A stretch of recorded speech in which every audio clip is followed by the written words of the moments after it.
கரூர் மாவட்டம் குளித்தலையில் முதலமைச்சர் விஜய் குறித்து சமூக வலைதளத்தில் ஆபாசமாகவும் அவதூறாகவும் பேசியதாக திமுக ஐடி விங் நிர்வாகியும் மாற்றுத்திறனாளியுமான தங்கமணி என்பவரை போலீசார் கைது செய்தனர். குளித்தலை தாவேக நகர செயலாளர் விஜயகுமார் என்பவர் அளித்த புகாரின் பேரில் போலீசார் நடவடிக்கை மேற்கொண்டனர். பிறகு அவர் மாற்றுத்திறனாளி என்பதால் தங்கமணியை நீதிபதி ஜாமீனில் விடுவித்தார்.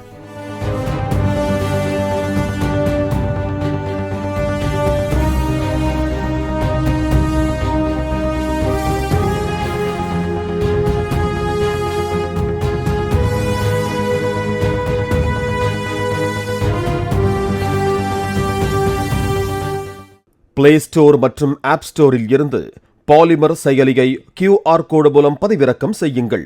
செய்திகளை உடனுக்குடன் பெறுங்கள்.